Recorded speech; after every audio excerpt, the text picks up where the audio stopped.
Breaking Bad is one of the greatest TV shows ever made, not just because of the story, but because of its amazing characters. But here's the thing, almost everyone is corrupt. Sure, we love them, we root for them, but if you really think about it, Breaking Bad is a show where morality goes to die. From high school teachers turned drug lords to sociopathic murderers, the show is packed with people who are either corrupt, violent, or straight up evil. But are 90% of the characters bad? Absolutely. And if you disagree, congrats. You'd probably fit right in with Walt's crew. You see, Breaking Bad isn't a show about good versus evil. It's a show about how easily people slide down the moral scale. So, to make sense of this moral mess, I've divided every major character into 4 categories. And trust me, Breaking Bad isn't short on people who belong in the first one. The first category is pure evil. No morality, no regrets. They do bad things because they want to. Second is morally corrupt. They know it's wrong, but do it anyway, whether for power, greed, or survival. Then come justified villains. These characters break the law, but not out of greed or cruelty.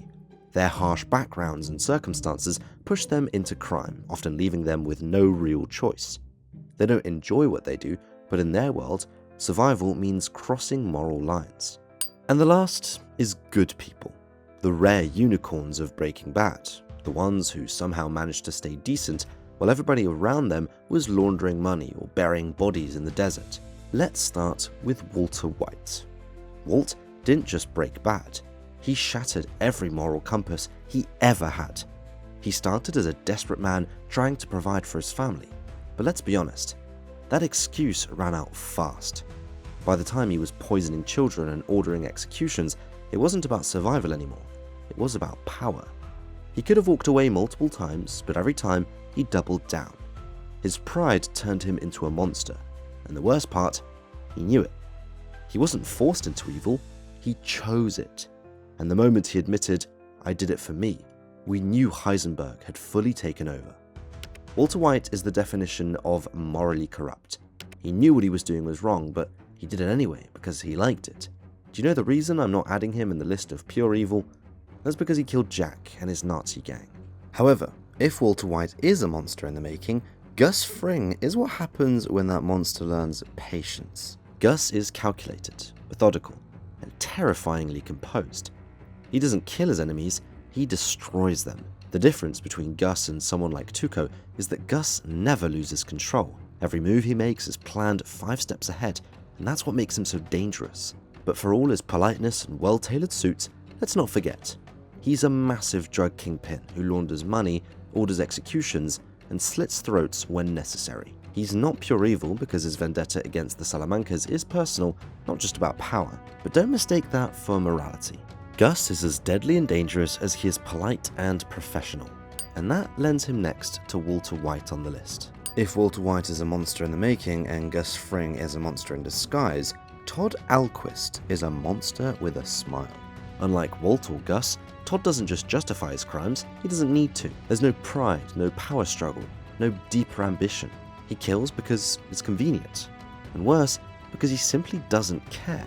He shot a child without flinching, tortured Jesse like it was a casual work task, and treated murder like just another part of the job. He's polite, respectful, and eerily soft-spoken, which somehow makes him even more disturbing. He's also a deadly combination of the stupidest and the most evil person in the room. I mean, the man watched his entire gang get roasted by a military-grade gun, and he still can put 2 and 2 together. But that stupidity doesn't take away his evilness from him. There's no remorse in Todd, no moment of doubt, only pure, empty evil. If there's ever a character completely opposite of Todd, it's Mike Ehrmantraut. Todd kills because he feels nothing. Mike kills because he has to. He wasn't driven by greed like Walt, nor did he crave power like Gus. He was just a man who did what needed to be done. A former cop turned enforcer, Mike understood that the world was brutal and the only way to survive was to play by its rules. Sure, he started off as a corrupt cop, but following his son's death, Michael was completely broken. He killed, he cleaned up messes, and he never hesitated. But he never enjoyed it either. For Mike, everything was business, not personal, and if he pulled the trigger, it was because he had no choice, not because he wanted to. He was a criminal, but he wasn't a monster. He cared about his family, he had a sense of honor, and in another life, maybe he could have been one of the good guys. But in Breaking Bad, survival came at a cost. And for Mike, that cost was his soul. The difference is, he never fought for power, just for security, for himself, and for his granddaughter, which makes him a justifiable villain in my book.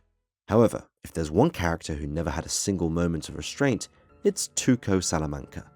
This man wasn't just dangerous, he was unhinged.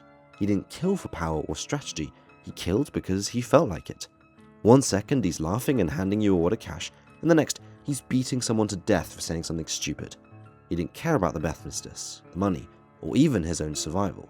He lived purely for chaos. The scary part is, he actually enjoyed it. Unlike Gus, who planned every move, or Walt, who slowly rationalized his actions, Tuco was the definition of impulsive, uncontrollable violence. He wasn't building an empire, he was just waiting for the next excuse to break someone's skull.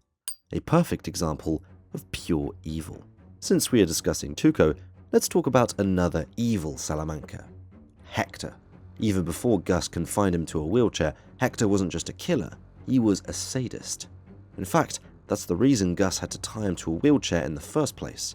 Hector didn't kill just because he had to, or even because it benefited him. He killed because he wanted people to suffer. His hatred for Gus went far beyond business. It was personal, and he carried that grudge for decades, willing to destroy himself just to take down Gus. Even in his weakest states, unable to speak or move freely, Hector was still one of the most dangerous men in the series. Not because of his physical strength, but because of his pure, relentless hatred. He raised an entire generation of Salamanca lunatics, turned his nephews into killers, and still managed to be a threat without saying a single word. Unlike Walt or Gus, who at least pretended to have some justification, Hector had none. He was just rotten to the core, which leaves him right next to his dear nephew in the pure evil list. In a world where almost everyone is corrupt, Hank Schrader stood out as one of the few genuinely good men in Breaking Bad. But let's not sugarcoat it. Hank wasn't perfect. He could be arrogant, brash, and downright reckless at times. But at his core, he was a man who believed in justice, even when it cost him everything. While Walt manipulated, killed, and justified his every move, Hank put his life on the line to do the right thing, even when the odds were against him. His obsession with catching Heisenberg wasn't about pride, it was about proving that the law still meant something in a world full of criminals. And in the end, he never begged for his life, never compromised his values. He faced death like a man who knew that his path had led him to this moment. Hank Schrader wasn't just a good cop, he was one of the last good people left. I mean, I still can't watch the scene where Jack killed Hank without getting watery eyes. But while Hank was on a relentless search to find Heisenberg, Skyler did everything to hide him. If Walt was the kingpin of deception, Skyler White was the queen of rationalization. At first, she was just a wife, trying to figure out why her husband was acting strange. But the moment she found out the truth, she didn't leave, she adapted. She didn't cook meth or pull the trigger, but she enabled Walt at every turn.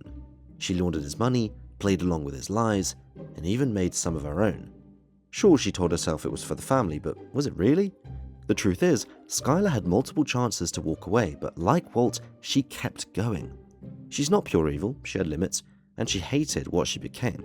But that's exactly why she belongs in the morally corrupt category, because deep down, she knew it was wrong, and she still went along with it. Skyler did launder Walt's drug money, no doubt, but it wouldn't have been possible without the help of the genius lawyer Saul Goodman. Saul was the guy who made it all possible. He was the one-man criminal enterprise, turning legal loopholes into gold mines and cleaning up messes no one else would touch. Unlike Walt or Skyler, Saul didn't start as a good person who fell down a dark path. He was already in the game before Heisenberg even showed up.